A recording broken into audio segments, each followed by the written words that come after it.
Bonjour! La sologamie ou l'art de se marier à soi-même. Non mais restez là. D'ailleurs, les commentaires, c'est pas moi. Voilà, je le dis tout de suite.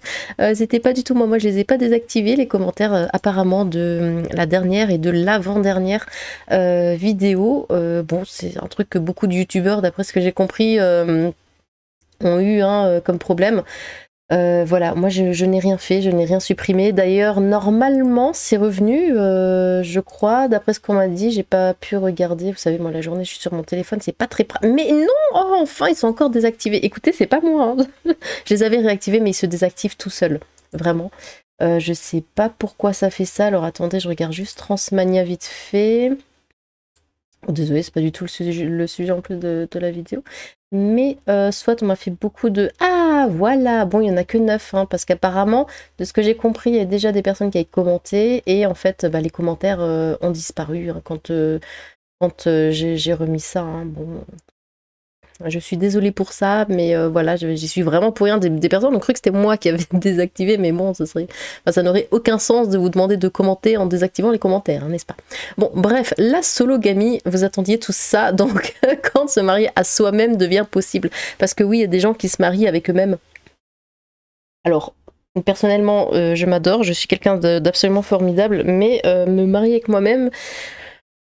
Donc, lancée au Canada il y a 20 ans, hein, la sologamie fait des émules au Japon comme par hasard, aux États-Unis et commence à émerger en Europe. Hein, ce concept qui permet aux personnes célibataires de se marier avec soi-même est de plus en plus médiatisé. Pansement pour les âmes déçues par la vie, deux couples et les célibataires endurcis ou refus de se plier aux normes. Alors, le dernier est complètement con, on est d'accord. Les fans de la série Sex and the City se rappellent certainement cette scène dans laquelle Carrie Bradshaw, lassée d'entendre que l'homme de ses rêves fasse une apparition, d'attendre. J'ai du mal, hein. C'est la fin de la journée, je suis fatiguée, j'ai pas beaucoup dormi et du coup Julie, n'importe comment, décide de se passer elle-même la bague au doigt. J'ai jamais vu Sex and the City, donc je vois pas, mais bon. La sologamie, c'est ça, un concept qui désigne le fait de se marier à soi-même et de s'épanouir dans une relation sans dépendre d'un conjoint ou d'une conjointe. Mais tu es juste célibataire, pourquoi te marier avec toi-même? Enfin, pourquoi aller aussi loin? Pourquoi autant d'extrêmes? Reste donc célibataire et ça va très bien. Et tu passes pas pour une tarée ou un taré. C'était en 2003, mais le premier mariage sologame aux États-Unis a été célébré en 93. Depuis, de nombreuses célébrités se sont laissées séduire par le concept, notamment Adriana Lima, je sais pas qui c'est, ou encore l'actrice britannique Emma Watson. Attendez. Hermione. Hermione est sologame. Hermione s'est mariée avec elle-même? Non. Sérieusement? En France, le premier sologame a été l'influenceur Jérém Star en 2010. Elle s'est mariée avec elle-même? Aïe aïe aïe. Bon, une philosophie de vie. Pour la psychologue et psychothérapeute Véronique Cohn, la sologamie n'est pas une mauvaise idée. Toutefois, elle ne doit pas être une stratégie pour se replier sur soi-même et se réfugier dans la solitude. Bah si, c'est exactement le but en fait. De te marier avec toi-même, donc tu n'es plus libre pour personne d'autre que toi-même. Donc, tu signes un pacte avec la solitude, c'est un petit peu l'image. À nos confrères d'Europe 1, elle explique, la sologamie part d'une bonne intention, à augmenter l'amour de soi, disons-le ainsi, aimer ce que je suis pour pouvoir l'offrir à l'autre. Mais non, du coup, il n'y aura pas d'autre vu que tu peux pas être polygame. Elle tempère, se dire je préfère me marier avec moi parce que le couple est normé, le couple est trop romantique, le couple va être un échec, est une aberration car ça engendre l'évitement de la relation. Bah oui, quand tu te maries avec toi-même, c'est justement parce que tu veux éviter les relations. J'imagine.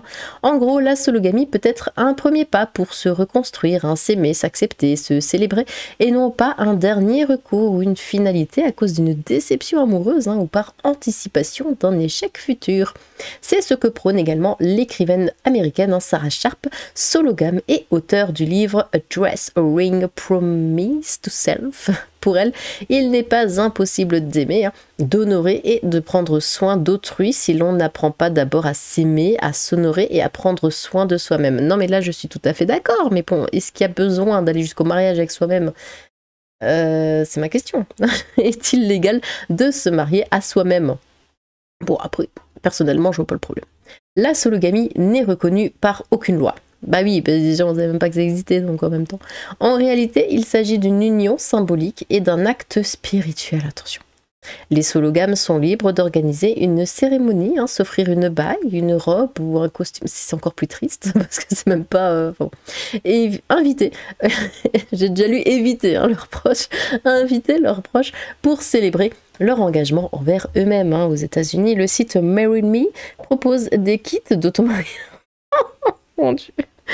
Pardon. Des kits d'automariage hein, au Japon. L'agence Cerca, j'imagine, Travel, propose également des mariages solo hein, pour 2500 $. L'agence prend en charge l'essayage des robes, l'essayage hein, juste, hein.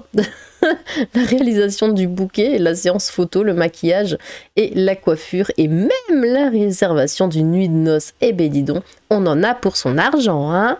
Si pour certains, la sologamie est un acte symbolique fort ou une forme de narcissisme hein, poussé à son paroxysme, pour d'autres, c'est un pied de nez au patriarcat hein, et ou une volonté de ne pas rentrer dans les normes.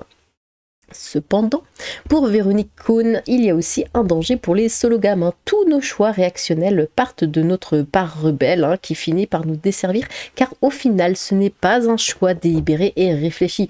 C'est un choix contre une norme établie. Mais est-ce que cela nous correspond vraiment, se demande-t-elle dans une interview accordée à Santé Magazine. Bon. Écoutez, on s'arrête pas là. Nous allons de ce pas lire un témoignage d'une fille du coup qui est sologame, voilà, et qui explique tout ce que ça a changé dans sa vie, comment elle le voit, tout ça, histoire de comprendre, parce qu'on est là pour comprendre, hein. On n'est pas là pour juger.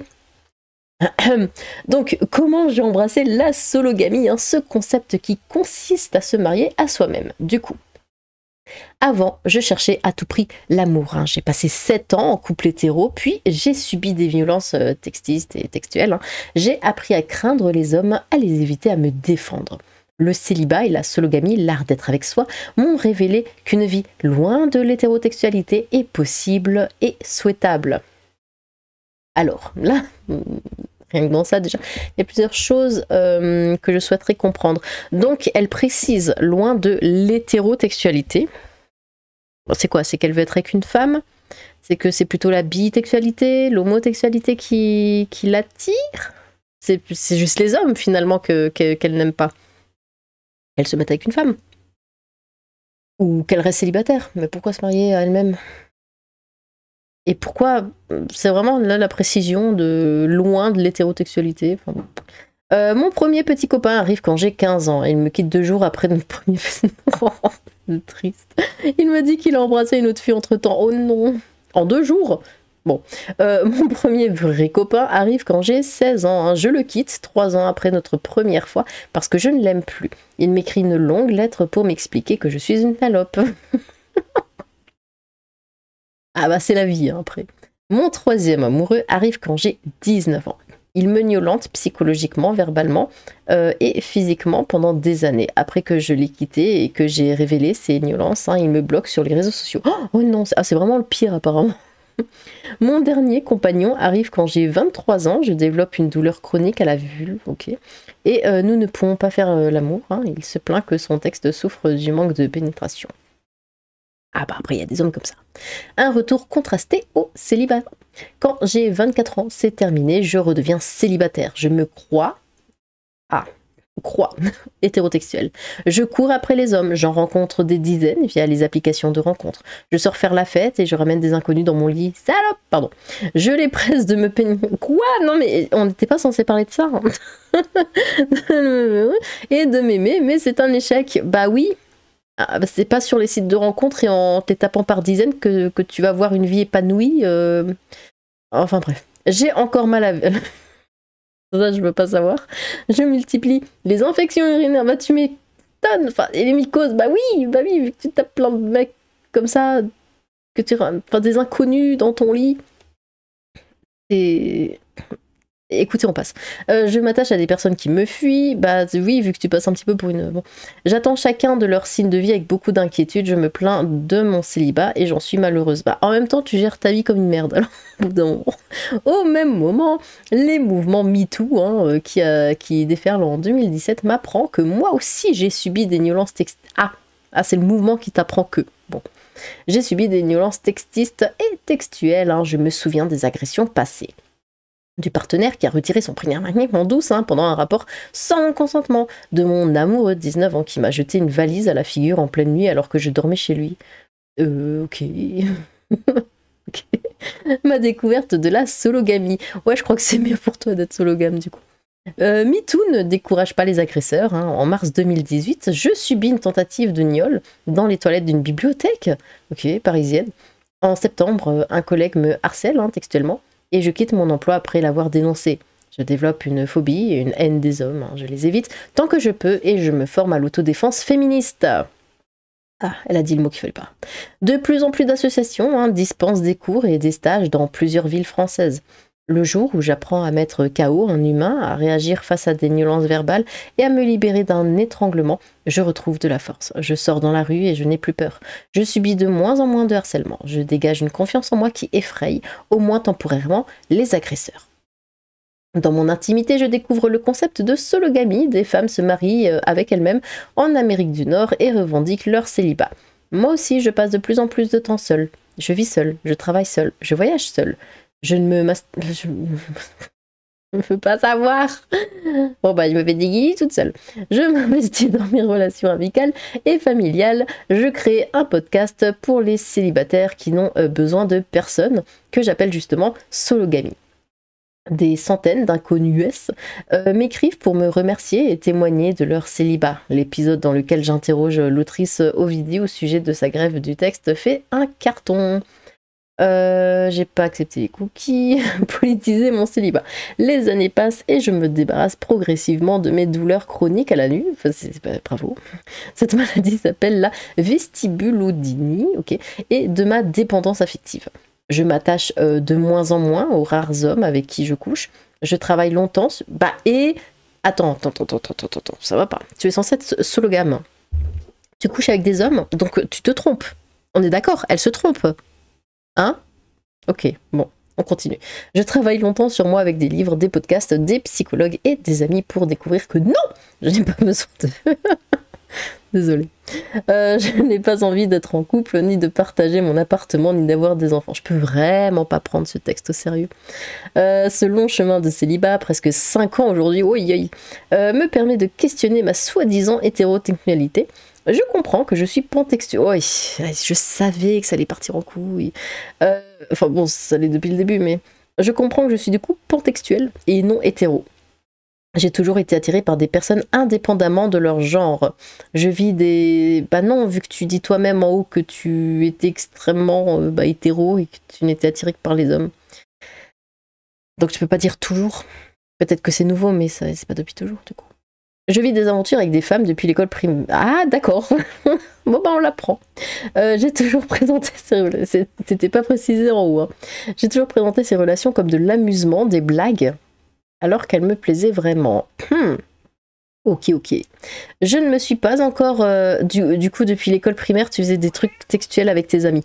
C'est intéressant. Je ne me suis pas encore mariée avec moi-même. C'est un sacré budget, mais qu'est-ce que je suis en train de lire? Mais j'ai créé un podcast, j'ai commencé un tour de France à pied et j'ai emménagé à Cherbourg, en Normandie, sans partenaire à mes côtés. Bon, bah les gens de Normandie, eh bien bonjour. J'ai désinstallé les applications de rencontre de mon téléphone depuis longtemps et je ne drague plus personne, c'est tant mieux. Ma sologamie me laisse du temps et de l'espace mental. Ah oui, et ça de l'espace mental, je pense que tu en as besoin, que je consacre à lire, écrire, dormir, faire du sport, cuisiner, avoir des idées, voyager. Avoir des idées. Ah bah, oui, parce que vous savez, quand on est en couple, bah on n'a pas d'idées. On n'a pas le temps d'avoir des idées. Du coup, voilà, il faut être célibataire pour avoir des idées. Je me souviens, et puis pour manger aussi. Je me souviens avec douleur, je vais y arriver, des heures, des jours, des semaines, des années en fait, que je passais auparavant à penser à des hommes, mais des tarés. Pardon, ça s'en dit tout seul, mais... À échanger avec eux et à discuter de ses relations avec mes amis. Notre société textiste et capitaliste nous enjoint, petite fille, à trouver le prince charmant pour compléter notre existence, mais il n'existe pas nulle part. D'accord. La sologamie m'a sauvé des violences textistes et de l'hétérotextualité en tant que... Comment ça, sauver d'être hétéro? Mais ça va pas? Mais non, tu peux pas dire ça comme ça. C'est de l'hétérophobie, ça, hein. Attention, hein. En tant que système politique. Ah, ça y est, il fallait mettre la politique dedans. Elle s'est imposée à moi, hein, pour ma santé mentale et physique, et aujourd'hui, je vais bien. Ah, alors, je suis pas sûre vu ton texte, mais... non, mais si elle se sent bien, tant mieux pour elle, écoutez. Bon, alors, dites-moi ce que vous avez pensé de ça. Voilà, n'hésitez pas à vous exprimer dans les commentaires, j'ai hâte de vous lire, en espérant que les commentaires soient ouverts, bien sûr. Sur ce, tchou!